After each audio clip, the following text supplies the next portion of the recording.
दोस्तों, welcome to एरोराइट Aaradhya classes. आज हम पढ़ेंगे क्लास 10 का 16वां चैप्टर जो कि है प्राकृतिक संसाधन प्रबंधन। तो उसके बारे में जानेंगे प्राकृतिक संसाधन प्रबंधन क्या होते हैं। तो इसमें पहले देखते हैं हम क्या क्या पढ़ेंगे। तो आज हम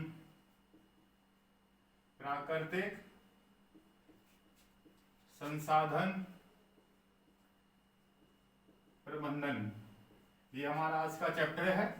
इसमें हम जानकारी करेंगे प्राकृतिक संसाधन की। प्राकृतिक संसाधन क्या होते हैं, प्राकृतिक संसाधन प्रबंधन पर कैसे रोक लगानी है, इन्हें आगे कैसे चलाना है, उनके बारे में देखेंगे। फिर गंगा जो कार्य परियोजना थी वो कब लागू की गई थी, उसमें कितने पैसों का खर्च होता है और वो क्यों लागू की गई थी उसके बारे में बात करेंगे। खेजड़ी वृक्ष के बारे में बात करेंगे और तुम्हारा चिपको आंदोलन के बारे में बात करेंगे आज। तो प्राकृतिक संसाधन प्रबंधन, तो हम देखते हैं प्राकृतिक संसाधन।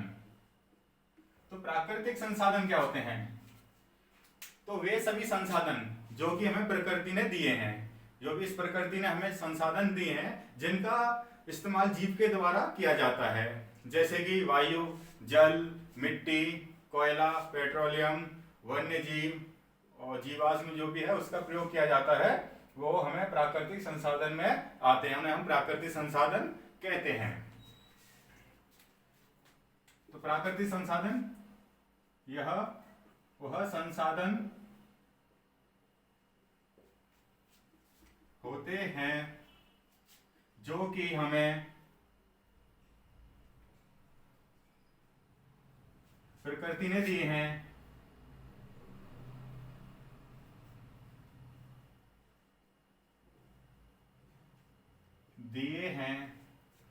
जिनका इस्तेमाल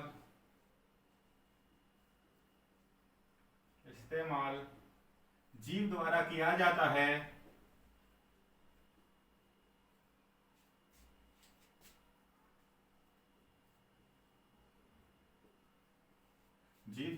जाता है, वह प्राकृतिक संसाधन कहलाता है। प्राकृतिक संसाधन कहलाता है। जैसे क्या उसमें मिट्टी, जल, कोयला, पेट्रोलियम,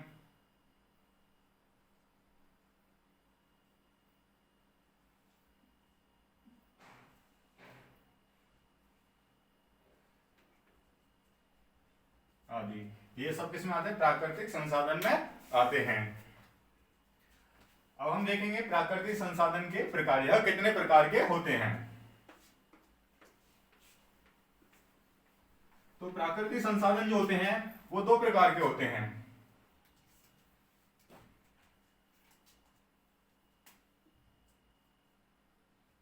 प्राकृतिक संसाधन कितने प्रकार के होते हैं, दो प्रकार के होते हैं। जो पहला प्रकार होता है वो समापय संसाधन होता है, दूसरा होता है असमाप्य संसाधन। तो जो समाप्य संसाधन होता है वो बहुत सीमित मात्रा में होता है, बहुत कम मात्रा में होता है, जो कभी भी खत्म हो सकता है, जैसे कि कोयला और पेट्रोलियम, जो कि हमें प्राकृतिक ने दिए, ये कभी भी खत्म हो सकते हैं। और असमाप्य संसाधन कौन कौन से होते हैं, जो कि कभी खत्म नहीं होते, असीमित मात्रा में होते हैं, बहुत ही ज्यादा होते हैं, जैसे कि वायु। तो समाप्य संसाधन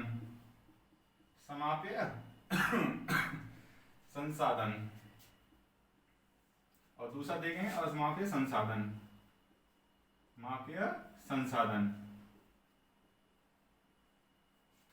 तो समाप्य संसाधन, असमाप्य संसाधन, तो इसमें वह सभी आते हैं जो कि बहुत कम सीमित मात्रा में होते हैं। यह हमारे पास बहुत कम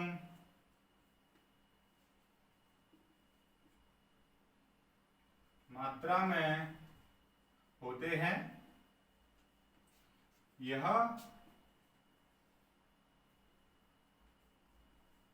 हमारे पास बहुत अधिक मात्रा में होते हैं।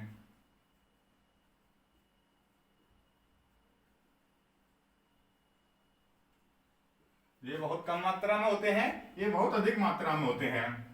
ये कभी भी खत्म हो सकते हैं, ये कभी खत्म नहीं होते हैं। इसमें जैसे कोयला और पेट्रोलियम,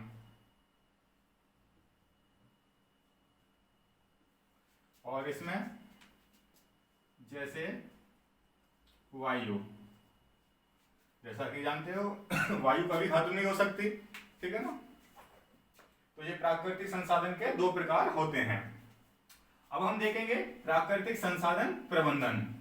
तो प्राकृतिक संसाधन प्रबंधन होता है, वो क्या होता है, जैसा कि चैप्टर का नाम है, हमारे विज्ञान में 16वां चैप्टर है। तो प्राकृतिक संसाधन प्रबंधन के बारे में देख लेते हैं, इसी को हम हेडिंग बना लेते हैं, ठीक है ना।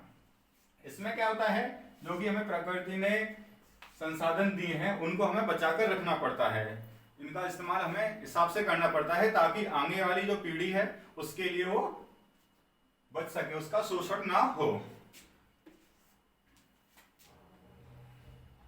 तो प्राकृतिक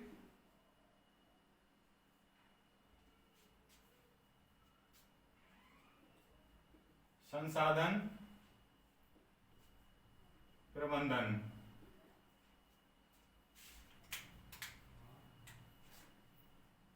इसमें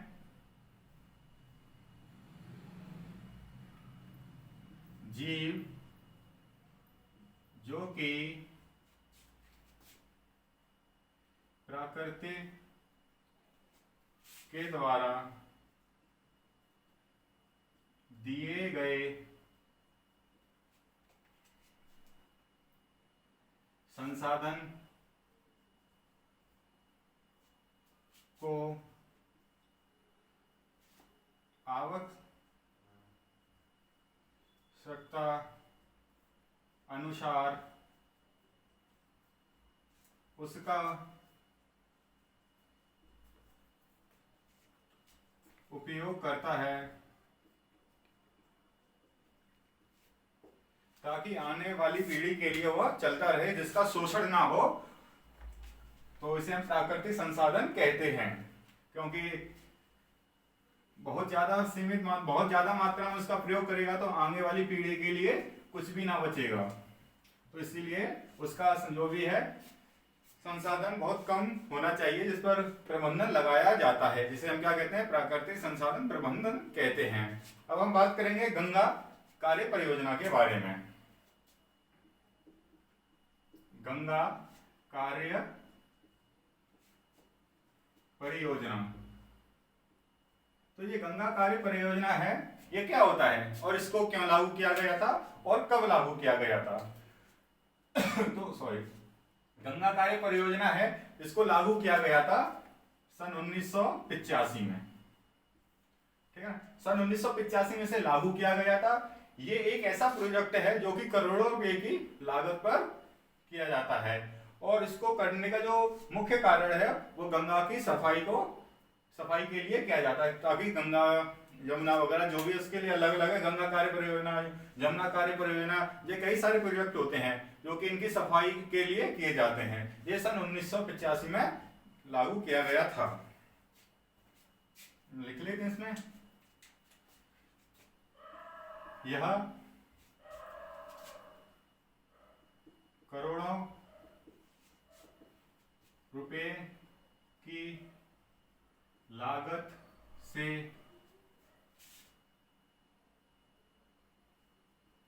होता है, जो कि गंगा की सफाई के लिए किया जाता है। इसे सन 1985 में लागू किया गया था।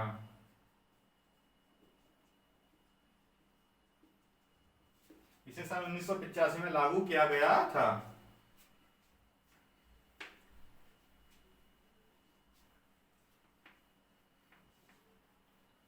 अब हम बात करते हैं जो ईंधन द्वारा आर होते हैं उनके बारे में। आने के लिए R का प्रयोग किया गया था। तो वो 3R कौन कौन सी हैं?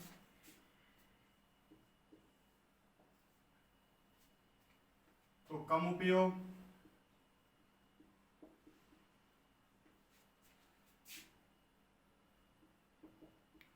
पुनः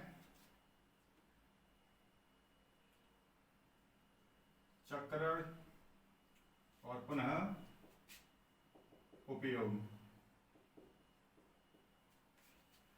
ये 3 प्रकार की आर थी। इसमें क्या होता है, जैसे कि किसी चीज की जब हमें आवश्यकता नहीं, जब जरूरत नहीं है तो उसको कम यूज करना चाहिए या उसे बंद कर देना चाहिए। जैसे तो कम उपयोग में क्या है, जैसे पंखा, जब आवश्यकता है तब चलाएं, नहीं है तो बंद कर दें। जैसे स्विच,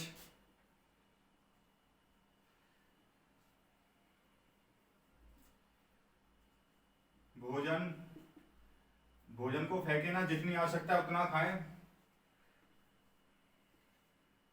और जैसे कि पानी, टंकी, नल, जैसे पानी टपक रहा है तो उसको बंद कर देना चाहिए नल को। जो भी आवश्यकता है इसमें कम उपयोग किया जाना चाहिए, जैसे कि हमारी जो पर्यावरण की आ रहे हैं उनको संतुलित बनाए रखने के लिए। पुनः चक्रण में क्या होता है, जैसे कि कूड़ा करकट है उसको फेंकने से अच्छा उसमें से कुछ सामान को निकाल कर या उसको दोबारा से यूज किया जा सके। और पुनः उपयोग जो भी चीज हमारी टूट फूट गई हो उसको दोबारा से बनाकर या दोबारा उसको पिघलाकर उपयोग करना चाहिए। ये 3 प्रकार की आर हैं बताई जाती हैं। अब हम देखें खेजरी वृक्ष। खेजरी वृक्ष के बारे में बात करते हैं। खेजरी वृक्ष और चिपको आंदोलन, ये क्या होते हैं?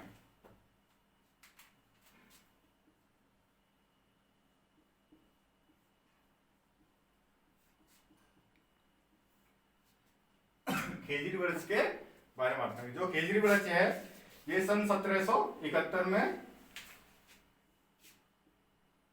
सन 1731 में इस पर आंदोलन किया गया था।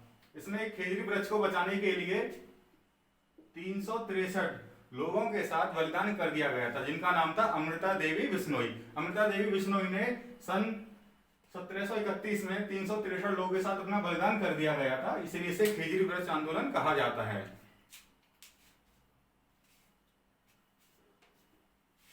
ये जोधपुर में है, राजस्थान में। अब चिपको आंदोलन।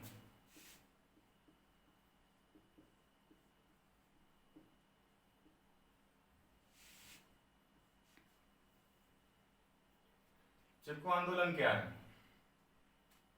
गढ़वाल के रैनी नामक गांव में हुआ था। इसमें क्या हुआ था कि ठेकेदार पेड़ों को काट रहे थे, जो आसपास के गांव की जो महिलाएं थी वो आकर पेड़ों से चिपक गई थी, जिसको देखकर ठेकेदार ने अपने कर्मचारियों को पेड़ काटने से मना कर दिया गया था। ये बात सरकार तक पहुंची गई थी। वहां से इस आंदोलन को नाम दिया गया था चिपको आंदोलन, क्योंकि महिलाएं अपने घर से निकल कर पेड़ों से चिपक गई थी, जिससे पेड़ को कटाई ना की जा सके। यह आंदोलन कई क्षेत्रों में फैला, जिसको सरकार पर इसको फैसला लेना पड़ा।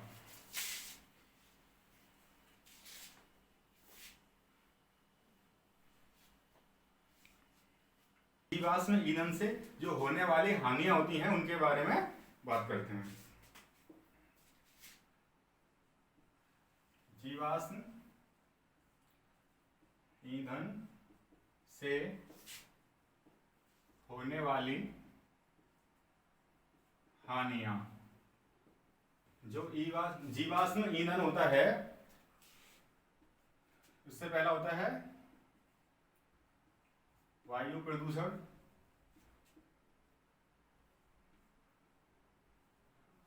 दूसरी बीमारियां,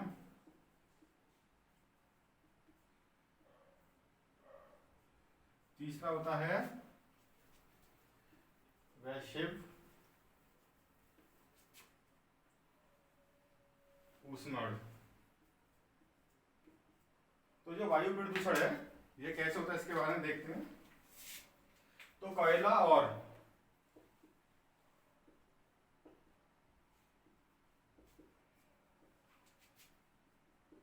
हाइड्रोकार्बन, जो कोयला और हाइड्रोकार्बन के दहन से, जो भी इसका दहन किया जाता है उसके द्वारा जो हवा में गैस उड़ती है, उससे क्या होता है कि कार्बन मोनोऑक्साइड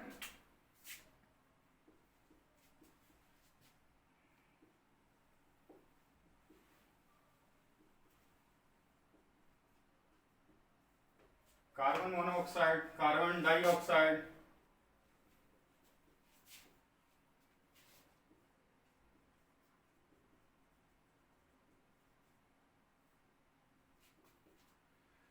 जो कोयला और हाइड्रोकार्बन का दहन होता है उसके द्वारा हवा में कई प्रकार की गैसें मिलती हैं, जिसको monoxide, carbon oxide, nitrogen oxide,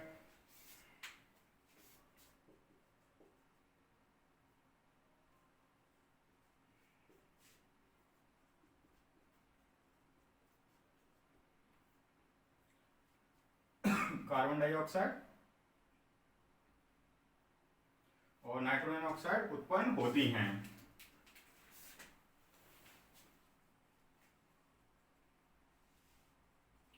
ये सभी गैसें उत्पन्न होती हैं जिनके कारण प्रदूषण होता है। अब इसकी बीमारियों के बारे में बात करते हैं। तो यह प्रदूषण वायु कई प्रकार की श्वसन बीमारियां पैदा करता है।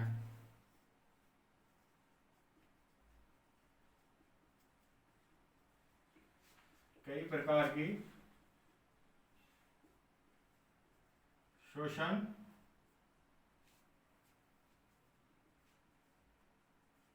बीमारियां पैदा करता है, जैसे कि सांस लेने में परेशानी, खांसी, दमा आदि बीमारियों उत्पन्न करता है।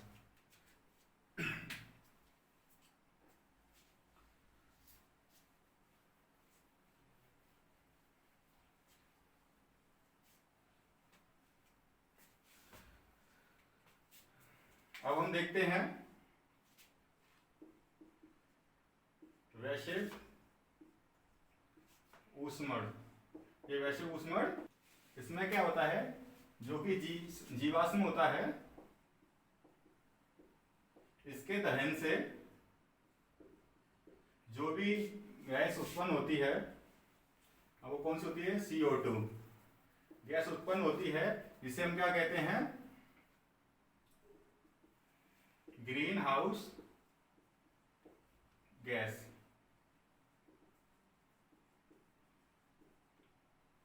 जो जीवाश्म का ईंधन होता है और जिसका हम दहन करेंगे, जीवाश्म ईंधन के दहन से CO2 गैस उत्पन्न होती है।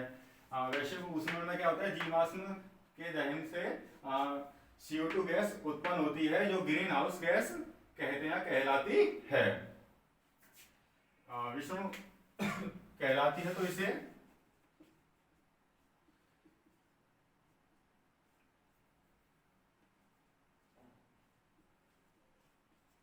वैश्विक ऊष्मण कहते हैं। ये जीवाश्म ईंधन से होने वाली हानियों के बारे में बात कर ली, जो कि आज का हमने आपका चैप्टर 16वां खत्म कर दिया है। फिनिश हो चुका है आपका ये चैप्टर।